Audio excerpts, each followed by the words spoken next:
Remue ménage. Remue ménage.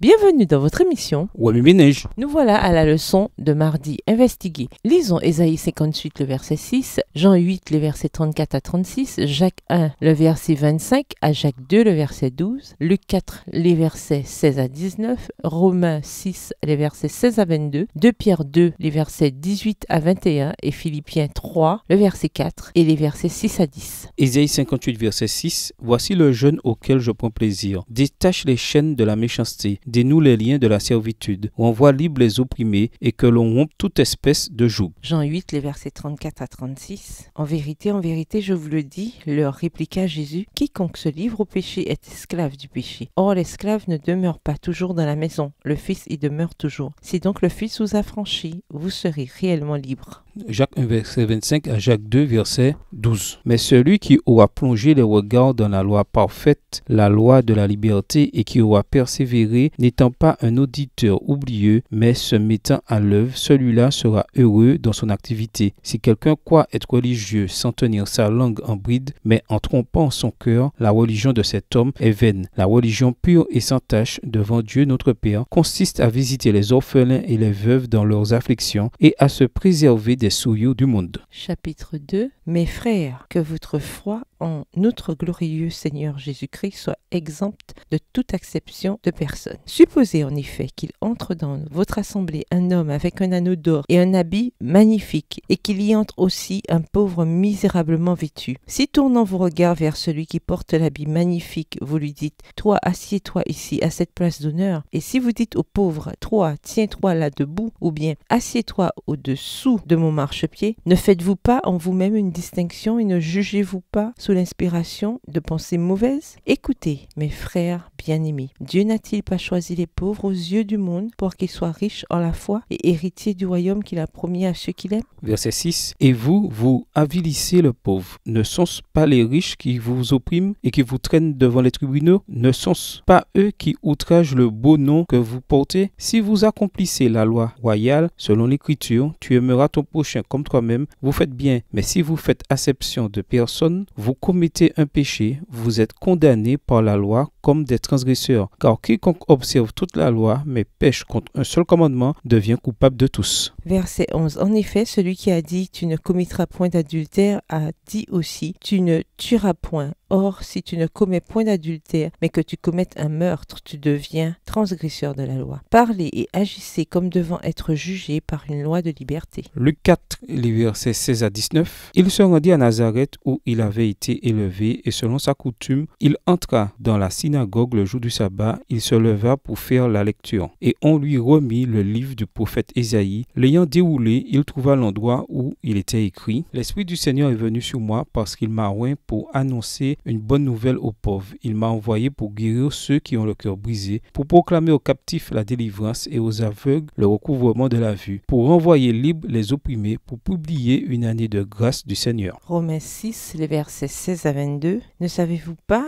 qu'en vous livrant à quelqu'un comme esclave pour lui obéir, vous êtes esclave de celui à qui vous obéissez, soit du péché qui conduit à la mort, soit de l'obéissance qui conduit à la justice? Mais grâce soit rendue à Dieu de ce que, après avoir été esclave du péché, vous avez obéi de cœur à la règle de doctrine dans laquelle vous avez été instruit. Ayant été affranchi du péché, vous êtes devenu esclave de la justice. Je parle à la manière des hommes à cause de la faiblesse de votre chair. De même donc que vous avez livré vos membres comme esclaves à l'impureté pour arriver à l'iniquité, ainsi maintenant livrez vos membres comme esclaves à la justice pour arriver à la sainteté. Car lorsque vous étiez esclaves du péché, vous étiez libres à l'égard de la justice. Quels fruits portiez-vous alors? Des fruits dont vous rougissez aujourd'hui, car la fin de ces choses c'est la mort. Mais maintenant, étant affranchis du péché et devenus esclaves de Dieu, vous avez pour fruit la sainteté et pour fin la vie éternelle. 2 Pierre 2, les versets 18 à 21. Avec des discours enflés de vanité, ils amorcent par les convoitises de la chair, par les dissolutions, ceux qui viennent à peine d'échapper aux hommes qui vivent dans l'égarement. Ils leur promettent la liberté quand ils sont eux-mêmes esclaves de la corruption, car chacun chacun est esclave de ce qui a triomphé de lui. En effet, si, après s'être retiré des souillures du monde par la connaissance du Seigneur et Sauveur Jésus-Christ, ils s'y engagent de nouveau et sont vaincus, leur dernière condition est pire que la première, car mieux valait pour eux n'avoir pas connu la voie de la justice que de se détourner après l'avoir connu du saint commandement qui leur avait été donné. Philippiens 3, le verset 4 et les versets 6 à 10. Moi aussi, cependant, j'aurais sujet de mettre ma confiance en la chair. Si quelque autre croit pouvoir se confier en la chair, je le puis bien davantage. Verset 6.